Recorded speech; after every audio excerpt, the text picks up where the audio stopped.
Olá, gente, tudo bem com vocês? Então, peguem lá hoje na apostila fina, página 59. Vamos trabalhar variedades linguísticas, registros formal e informal, gíria. Bom, isso vocês já sabem de cor, né? Espero que sim, hein? Lembra que a gente já estudou ano passado, nós também tivemos as variedades linguísticas como tema da Feira do Conhecimento do ano passado, tá bom? Não sei se vocês lembram, mas puxa aí na memória de vocês. Então, nós temos ali na página 59 escrito assim: observe os esquemas que se sintetizam. Eita, tá difícil. As variedades linguísticas. Algumas delas você já estudou, outras ainda vai conhecer. Então, quais são as variedades linguísticas que a gente tem? Olha lá. Variedades linguísticas, modalidade. Nós temos a modalidade oral e a escrita.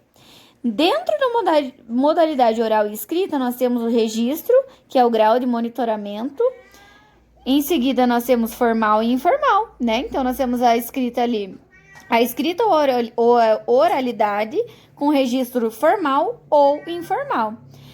E a formal, nós temos ali ela utilizada em situações em que não há familiaridade ou intimidade com o interlocutor, né? Lembra que eu falo para vocês que a formal deve ser utilizada com pessoas de níveis superiores, que vocês não tenham, não sejam amigos dessa pessoa, tá? Então, quando vocês não são amigos dessa pessoa, vocês devem utilizar ali a linguagem informal, né? A linguagem padrão da norma culta, tratando então com formalidade as pessoas que vocês vão estar conversando.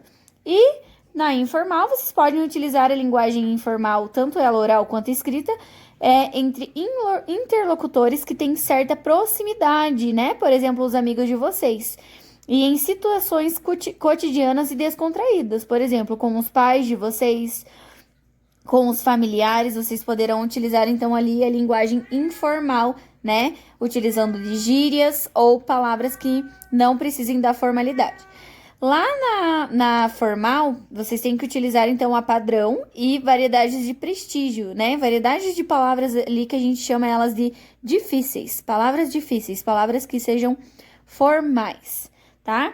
Embaixo nós temos outro esquema dizendo assim sobre as variedades linguísticas: situacionais, em contexto comunicativo, regionais, geográficas, sociais e históricas. Lá na primeira, onde diz situacionais, temos ali o registro formal ou o informal, né? Assim como eu já expliquei acima, na ocasião especial e com os interlocutores, né? Então, registro formal ou informal. Isso a gente chama de variedade linguística. A variedade linguística é a gente poder ter essa opção de você poder falar ou registrar a sua palavra ou a sua fala, tanto formal quanto informal, tá? E nas regionais geográficas, nós temos ali o conjunto e sentido das palavras, as estruturas das frases, pronúncia, né? Entre outros. Nas sociais, nós temos ali profissão, idade, classe social, grupo, tribo, nível de instrução, etc. E nessa a gente consegue entrar com as gírias e os jargões, né? Então, lembrem-se lá sobre o que é gírias e jargões. Na histórica, nós temos ali palavras, expressões e frases que surgem ou deixam de existir, né? Por exemplo, o que entra também são as linguagens de antigamente e da atualidade. Quando uma linguagem ela deixa de existir, é porque veio uma nova substituindo. Então, nós temos duas ações que acontecem ali: as linguagens que já se foram e as linguagens que estão chegando agora. Então, isso tudo são consideradas variedades linguísticas históricas, tá bom? Então, vocês vão responder ali as questões 1 e 3 da página 60. Fazer a leitura do texto e responder de acordo com o que vocês lembrarem aí, tá? Lá na página 60 nós temos um recadinho, tá escrito assim: lembre-se, muitos fatores podem estar relacionados com essa forma de variação, como a idade do falante, seu nível de instrução, seu nível socioeconômico e, sobretudo, o contexto em que ocorre a situação de interação, tá? Lá na página 61 agora, nós vamos começar a ver, então, sobre a acentuação, os verbos ter, vir e seus derivados. Ler, crer, ver, dar e seus derivados. Então, nós temos escrito ali, nas formas verbais de ler, crer e ver, conjugadas na terceira pessoa do singular, ele ou ela, usa-se o acento circunflexo, conforme a regra de acentuação de monossílabas terminadas em e, por exemplo, lê, crê, vê e dê. Essa regra se aplica para os derivados reler, descrer e rever. Nas formas verbais de conter, reter e obter, conjugadas na terceira pessoa do singular, ele ou ela, usa-se o acento agudo, conforme a regra de acentuação de oxítonas terminadas em, tá? Por exemplo, obtém, contém, retém, tá?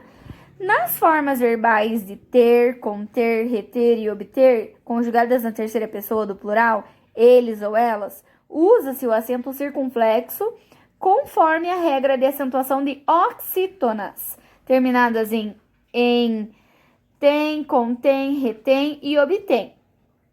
Já nas formas verbais de ler, crer e ver, conjugadas na terceira pessoa do plural, eles ou elas, os hiatos e não são acentuados. Por exemplo, leem, creem, vêm. Então, essa regra se aplica aos derivados reler, descrer e rever.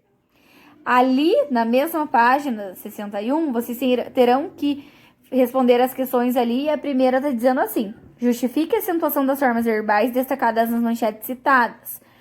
Por que o brasileiro lê pouco? Então, vocês terão que dizer ali por quê. O verbo ler, ele está flexionado em qual pessoa?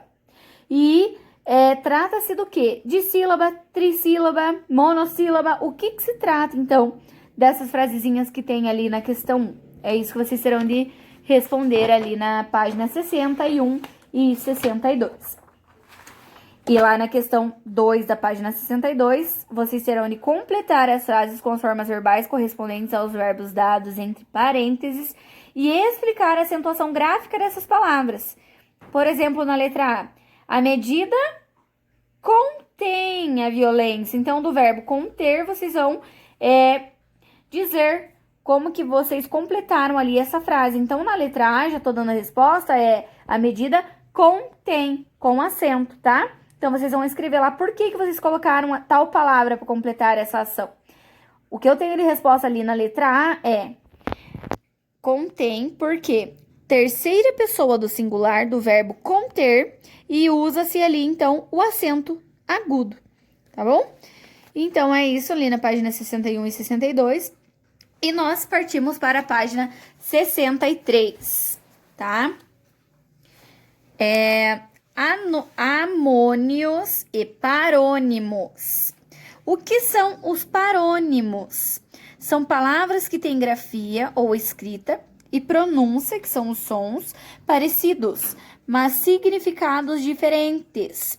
Por exemplo, soar, emitir som, e suar significa transpirar, tá? Então, isso são os parônimos.